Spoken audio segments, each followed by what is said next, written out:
games begin. What do I mean by that? Well, Mitch McConnell's house was vandalized, and this other lady, Nancy Pelosi or whatever her name is, her house was vandalized. They even left a pig's head at her house. But when I say let the games begin, is for an interesting reason that you might suspect already. And what that reason is that people are tired of politics. They're getting progressively tired of these politicians stringing them along, and the fact that Mitch McConnell's house was vandalized and Nancy's house was vandalized is kind of a, to me, an initiation type event into the next phase of the collective dissatisfaction of the American public. So, as if by magic, after Mitch's house is vandalized, both Trump supporters and non Trump supporters show up at his house and they're protesting. And, they're exchanging words, but it didn't get violent.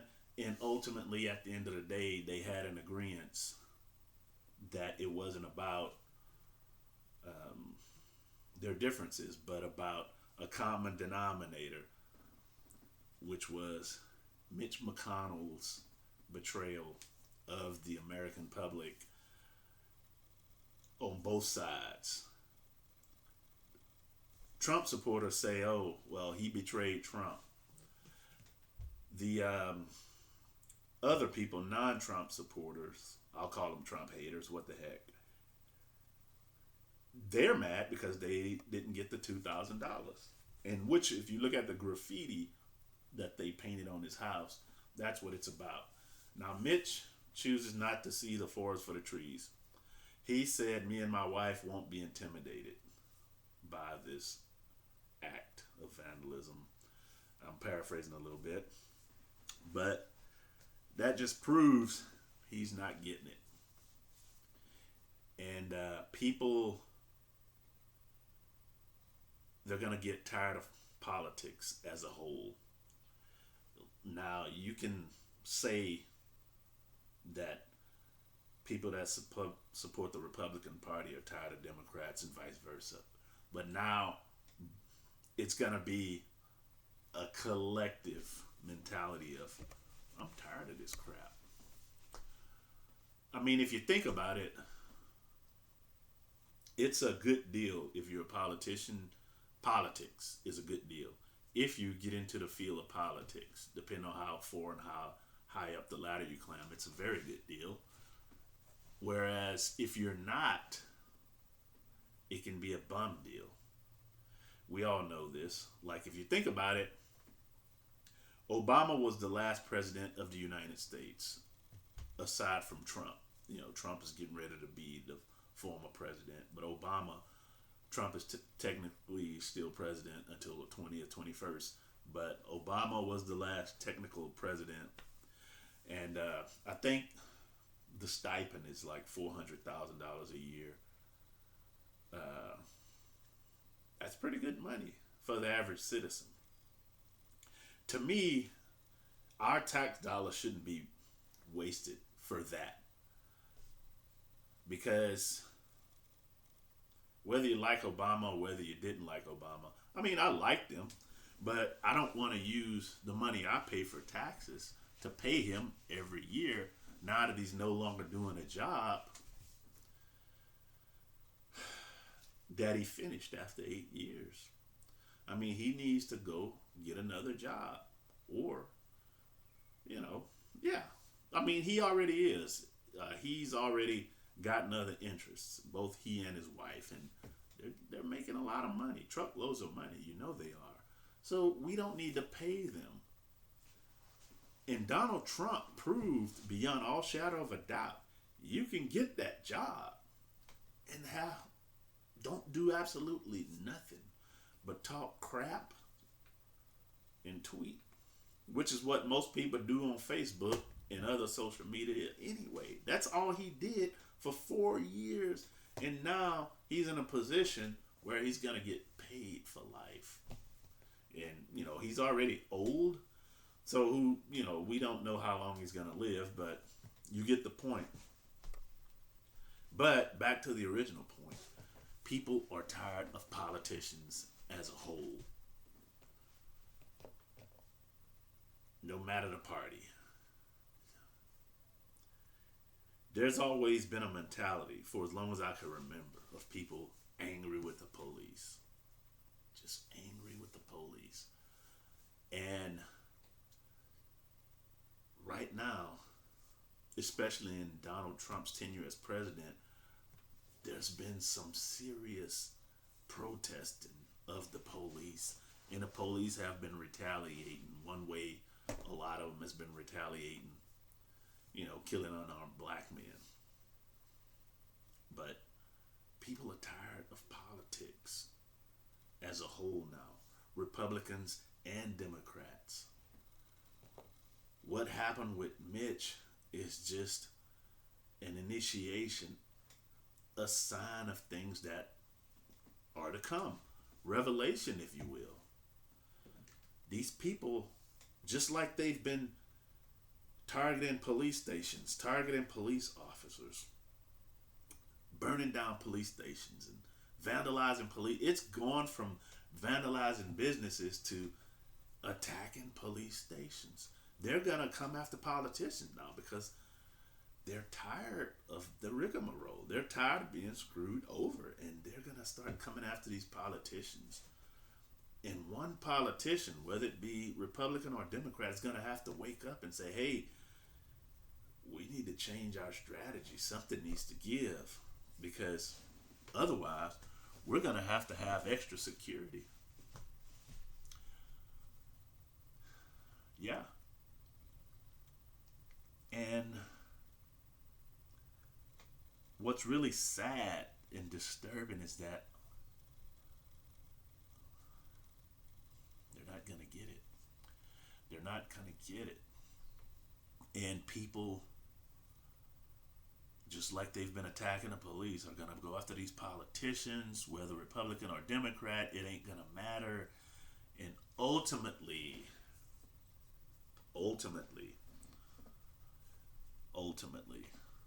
they're going to go after these religious leaders. Why? Because that's going to be the last thing they can hang their hats on, their hats of hope on these religious figureheads. And the people like the T.D. Jakes and the Joel Osteens, y'all better make y'all's money while y'all can and get out before it's too late. I mean, you got to commend Obama. He got in and out at a good time. Notice that he's kind of left the scene quietly, rode off into the sunset. And to me, that attributes to his intelligence. He knows better not to stay in this arena of alligators and crocodiles to risk potentially getting eaten up alive. Good move, Obama. But it's going to get to a heightened point to where they're going to start attacking these politicians. And then after they realize that these politicians ain't going to do any good, they're going to start depending on these religious leaders. Everybody thinks that their religious philosophy is some kind of spiritual platform, and it's not, but that's what they think. They're going to see the fakery in religion, ultimately.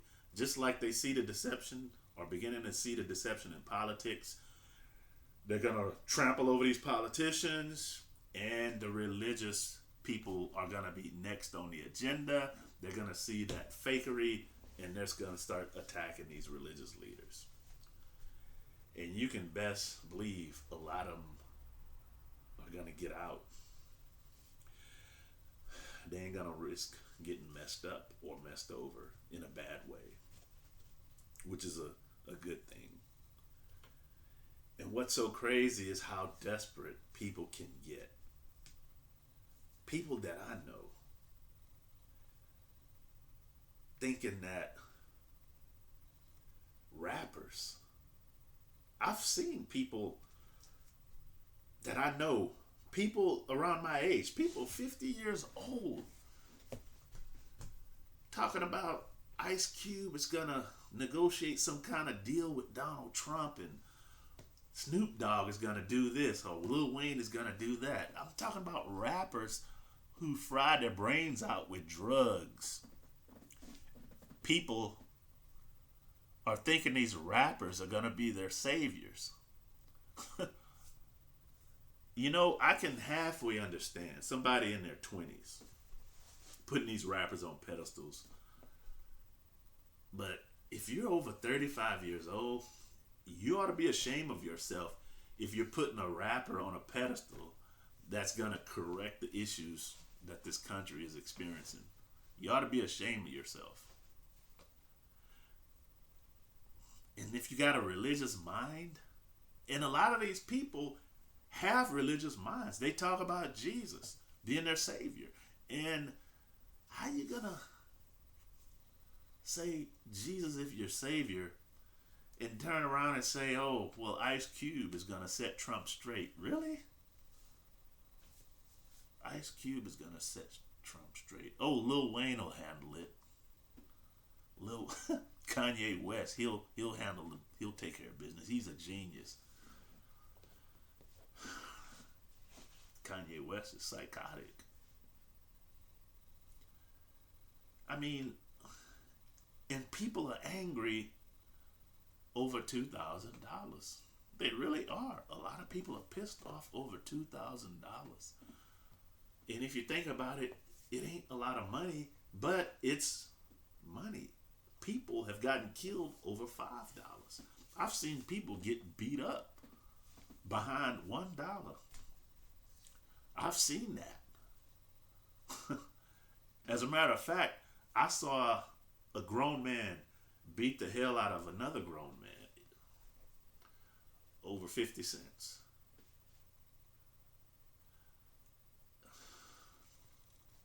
So, and that's another thing, this whole thing about the religious mentality. Why don't you ask Jesus to give you your $2,000? He's supposed to be your savior. Why are you getting mad at McConnell? See if Jesus will give you your money. See how that works out.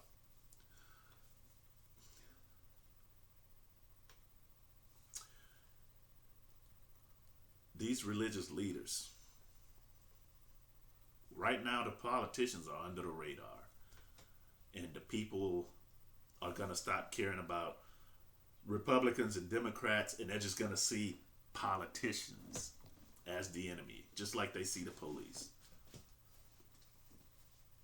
And after that, after they run roughshod over these politicians, you religious fakers, you pastors, you ministers, you want to be prophets, you priests, you fathers, whatever you want to call yourselves, y'all better brace yourselves, because once things get to a critical point, it's just beginning for the politicians.